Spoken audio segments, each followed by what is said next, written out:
전동 킥보드 가격은 30만원대면 충분해. 전동 킥보드는 고객 과실만 아니면 1년 AS가 가능해. 전동 킥보드에는 삼성 배터리 셀이 들어가 우리 전동 킥보드는 전국 AS 센터에서 수리가 가능해. 전동 킥보드의 등판각은 최소 25도지. 오늘날에 우리나라 전동 킥보드 시장을 개박살 내놓은 몇몇 회사가 있습니다. 말도 안 되는 거짓말들로 사람들을 속이고 유린하면서 물건을 판매하는 회사들이 그 주범이죠. 이런 양아치 같은 회사를 다 망해야 되는데 오히려 승승장구하면서 돈 벌고 있는 거 보니까 이젠 헷갈리기까지 합니다. 내가 너무 빡빡하게 생각하는 걸까? 원래 그냥 저렇게 사람들 속이고 사기치면서 사는 게 맞는 걸까? 사람들이 죽던 다치던 그냥 다 무시하고 그냥 돈만 벌면 그게 성공하는 게 아닐까? 라고 말이죠. 죄송합니다. 잠깐 이야기가 딴 쪽으로 샜네요. 그냥 전동 킥보드 리뷰를 계속 찍다 보니까 속이 터져서 한마디 했습니다. 그럼 본격적으로 오늘의 리뷰 시작해보도록 하겠습니다. 오늘 보여드릴 제품은 나노휠에서 판매하는 NQ01 플러스입니다.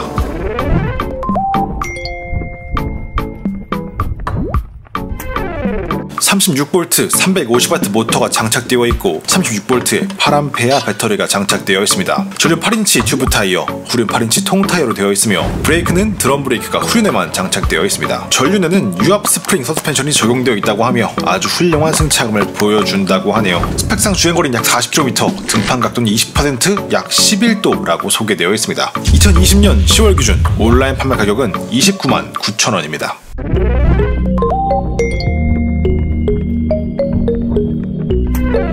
나노휠 NQ01 플러스는 8인치 팩기어류의 아주 일반적인 형태로 무난한 휴대성을 보여줍니다. 실직했을 때 무게는 14.3kg 정도,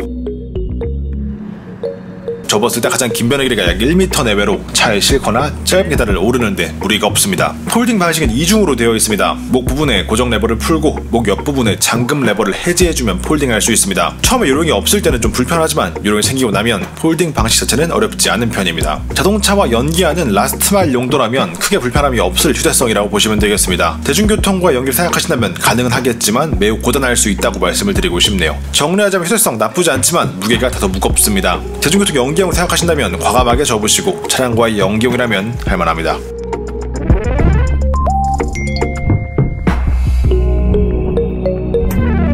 나노휠 NQ01 플러스의 경우 승차감은 다소 아쉬운 모습을 보여줍니다. 8인치 앞쪽 튜브 타이어, 8인치 뒤쪽 솔리드 타이어, 앞쪽에 위치한 서스펜션, 14kg의 무게 등 비슷한 조건의 제품들과 비교한다고 했을 때도 비교 승차감 역시 꽤 떨어지는 편입니다. 동일한 조건이라고 하더라도 차대의 구조, 뒤쪽 통 타이어의 경도, 휠 베이스의 간격, 차대의 무게중심, 서스펜션의 완성도 등에 따라서 승차감은 달라지게 됩니다. 실제로 주행해보면 이 제품은 타 제품들보다 골떨림이 조금 더 있는 편입니다. 잘 깔린 아스팔트 지날 때는 크게 문제가 없지만 노면이 아주 조금만 불량해줘도 금방 골이 울리는 충격이 뇌 속으로 전달됩니다. 다행히 앞쪽에는 튜브 타이어와 서스펜션이 있어서 손이 간지럽진 않다는 것에 위안을 삼아야겠습니다. 편도 3km 안쪽의 짧은 거리는 주행할만 하고 그 이상의 거리를 가야 한다면 불편함을 느낄 수 있겠습니다. 편도 5km 이상의 거리를 이동할 용도라고 하면 이용 환경을 잘 살피신 후에 구매하시는 것이 좋겠습니다. 기본적으로 처음 구매했을 때 최대 속도가 만충 기준 20km/h를 넘기가 어려웠습니다. 국내 기준 속도를 맞추기 위해서 모터 출력을 강제로 너무 낮게 막아둬서 생기는 문제인 것 같습니다. 출력도 너무 약하고 속도도 너무 느려서 이용에 큰 불편함이 있었습니다.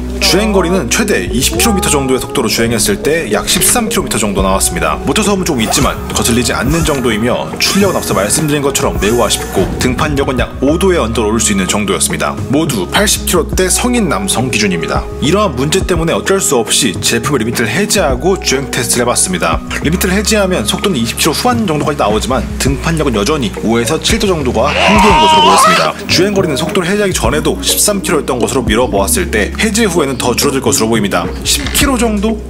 아니 그것도 안 나오려나? 핸들바의 높이는 조절이 가능해서 신장에 따른 제약은 거의 없을 것으로 보입니다. 제동력은 후륜 브레이크만 가지고 있는 모든 전동 킥보드가 그렇듯이 상당히 아쉽습니다. 요즘 블랙박스 영상 많이 나오고 있죠. 주행하다가 멈추지 못하고 충격하는 전동 킥보드들이 대부분 이렇게 후륜에만 브레이크가 있는 제품들입니다. 그런데 이건 이 모델만 그런 게 아니라 저가형 전동 킥보드 대부분이 이렇습니다. 한마디로 제동력은 정말 많이 부족하기 때문에 알아서 잘 멈춰주셔야 합니다. 무게중심을 뒤로 옮겨주면서 스키드 마크가 생기기 직전까지만 브레이킹을 하고 그 상태를 유지해야 최적의 제동력을 얻을 수가 있습니다. 그럼에도 많이 미끄러지는 건 어쩔 수 없지만 말이죠. 인간적으로 이런 제품 팔 때 최소한 이런 문구는 좀 자제하면 어떨까요? 헤드라이트는 달려있지만 매우 빈약하기 때문에 미등 정도라고 생각하시면 되겠습니다. 다행히 뒤쪽 백라이트는 나쁘지 않습니다. 배터리 분해는 불가능하며 충전은 항공단자를 이용합니다.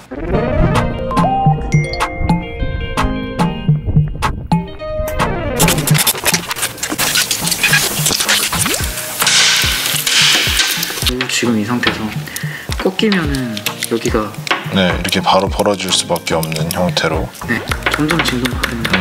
계속 움직일 수밖에 없는 거죠. 이거 한번 보여주면 좋을 것 같아요. 제 댓글 중에 아니 그거 너네가 비틀었는데 당연히 구부러지는 거지라고 하시는 분이 계세요. 이제 이건 지금 개항전기에서 만들어진 배터리 셀인데 홀더가 있고 거기에 셀을 이렇게 하나씩 끼워 넣는 형태가 돼야 혹시나 충격이 가해지거나 뭐 배터리 셀이 부풀거나 뭐 사고가 나거나 뭔가 불의의 일이 있을 때 이런 배터리끼리의 마찰, 충격 이런 것들을 최소화할 수 있는 거죠.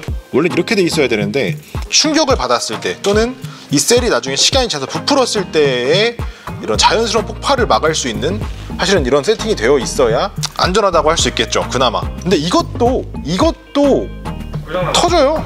근데 이건 이제 정말 쉽게 터질 수 있다는 거죠.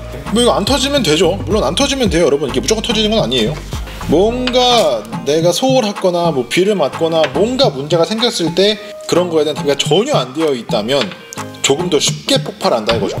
영상을 보시면 아시겠지만 많은 아쉬움이 있었습니다. 중간에 들어가야 할 퓨즈도 보이지 않았고 패킹 자체도 부실하게 보여졌습니다. 특히 침수나 충격에 매우 취약해 보였으며 시간이 지나서 생길 수 있는 뒤틀림, 셀프 부러짐, 진동에 의한 충격에서 많이 불안할 수 있는 형태로 보여졌습니다. 배터리 고정 자체가 많이 허술해서 진동이나 충격에 의한 셀 접점 분리가 가장 우려됐으며 실제 주행 시에도 강한 충격을 받으면 내부에서 배터리 패키징이 충격하는 소리가 들린다는 점에서 불안감이 좀 더 크게 다가오는 것 같았습니다. 배터리에 대한 정보는 백방으로 찾아봤지만 온라인으로 도저히 정보를 찾을 수 없어서 중국 내 배터리 관련 판매라는 지인에게 문의해본 결과 2500mAh 셀인 것으로 보이며 방조절에 대한 정보와 브랜드에 대한 정보는 찾을 수 없다고 답변받았습니다. 아무리 찾아봐도 정확한 정보를 찾을 수 없었기 때문에 판매하는 스펙과 실제 운영이 다르다는 이야기는 하지 않겠습니다. 혹시나 오해하실까봐 말씀을 드리면 보통 중국산 저가 셀이라고 하더라도 정확한 모델명을 알고 있다면 셀에 대한 정보 정도는 찾을 수 있는 것이 보통입니다. 가끔 아예 정보를 찾을 수 없는 경우가 있는데 이런 경우에는 일반적으로 사용하는 저가형 중국 셀 중에서도 더 싼 셀을 사용한 경우일 수 있습니다. 제가 오픈해본 제품에 들어있는 셀의 경우에는 코드 번호는 삼성 셀을 카피해서 만든 것이었고 정확한 정보는 아무리 찾아도 찾을 수가 없었습니다. 단 저의 서칭 능력이 부족한 것일 수도 있고 용량에 대한 정보는 정확하지 않을 수도 있으므로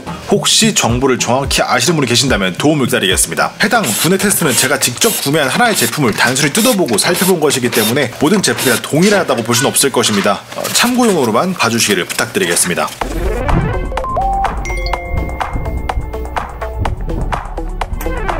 나노휠은 전동 키보드 시장의 가격이 낮아지는데 가장 큰 역할을 했던 회사 중에 한 곳입니다. 네이버에 엄청나게 많은 광고를 올리고 여러 온라인 판매 밴더와 이벤트를 통해 판촉 활동을 하며 전동 킥보드라는 장르가 국내에서 알려지지 않은 시점부터 공격적인 판매를 했던 회사입니다. 사실과 다른 상세 페이지, 과대 과장 광고, AS 서비스 불만족, 허구로 작성된 오프라인 대리점 등 여러 논란도 있었지만 실제로 지금도 엄청나게 많은 대수의 전동 키보드를 국내에서 판매하면서 굉장히 잘 나가고 있는 것으로 알고 있습니다. 지금 당장도 네이버에 전동 킥보드만 검색해보면 나노휠이 거의 최상단에 검색될 겁니다. 저희 채널에서도 가장 많은 리뷰 요청이 있었던 브랜드이기도 하고요. 너무 많은 요청이 있어서 이렇게 제품을 구매해서 소개해드렸는데 역시나 상세 페이지와 다른 부분이 다소 있었습니다. 주행 가는 거리, 등판 각도, 제동력 등이 특히 많이 아쉬웠다고 할 수 있겠네요. 예상했던 일이지만 배터리에 대한 부분은 정말 많이 아쉬웠습니다.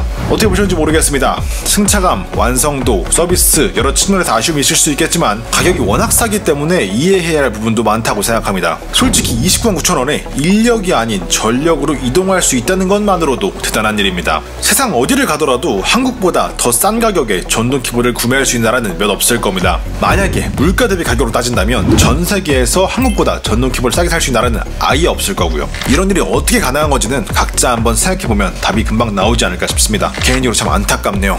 제가 항상 말씀드리지만 제품을 구매하는 것은 개개인의 판단이고 선택의 자유입니다. 하지만 그 선택을 하기 위한 제품의 상세 페이지가 거짓과 과장으로 가득 차 있다면 그 누가 제대로 된 선택을 할 수 있을까요? 이 업계 전체가 반성해야 할 부분이라고 생각합니다. 아니 이 업계뿐 아니라 오늘날의 광고 업체들, 특히 SNS에서 정말 말도 안 되는 광고로 돈 벌고 있는 업체들 전부 정신 좀 차려야 합니다. 그리고 지금 이런 상황을 만든 당사자들은 더더욱 반성하고 각성하고 반드시 책임을 져야 할 것입니다.